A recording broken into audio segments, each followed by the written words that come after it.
কর্মসূচি আমাদের প্রধান কার্যালয় কর্তৃক ঘোষিত হয়েছে যে 5ই নভেম্বর থেকে 24শে ডিসেম্বর পর্যন্ত। এটা হচ্ছে যে খেলাপি ঋণ আদায়, নতুন করে ঋণ প্রদান এবং রেমিটেন্স সংগ্রহ।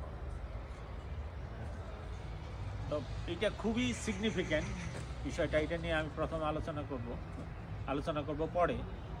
প্রথমে আমরা মানে বোঝার চেষ্টা করব যে সোনালী ব্যাংক আসলে কি।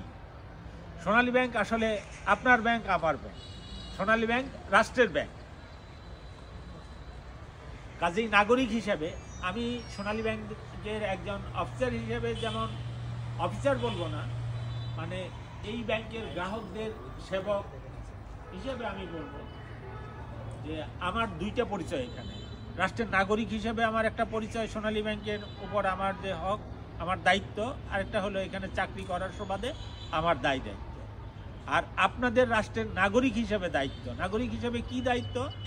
সোনালী ব্যাংকের মানমর্যাদার উপর কিন্তু দেশের মানমর্যাদা, মানে অর্থনৈতিক মানমর্যাদা নির্ভর করে।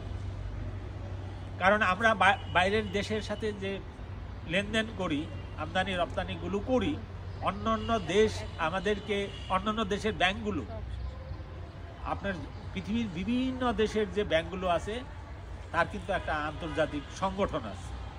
সেই সংগঠনের মাধ্যমে এই ব্যাংকগুলোর কিন্তু মর্যাদা প্রতিষ্ঠিত হয়। মর্যাদা কী রকম? যে ওই যে আমার ডিজিএম সাহেব বললেন যে আমার ডলার রিজার্ভ কীরকম আছে।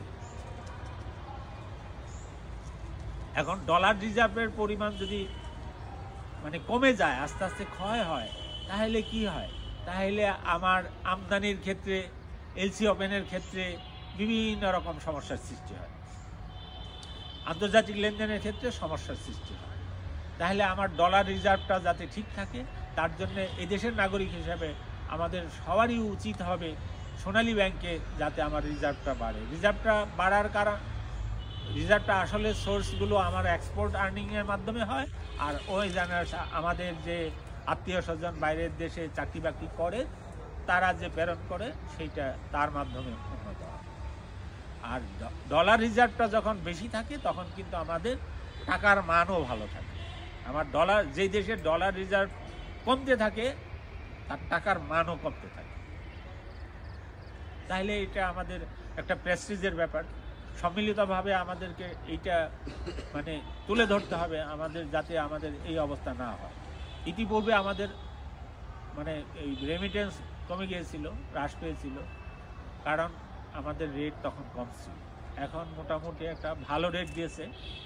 আর আমাদের যে প্রাইভেট ব্যাংকগুলো আছে, প্রাইভেট সেক্টরের ব্যাংকগুলো আছে, সেই ব্যাংকগুলোর কিন্তু পেমেন্ট ক্ষমতা, অর্থাৎ টাকা দেওয়ার ক্ষমতা কিন্তু অনেকটা কমে গেছে।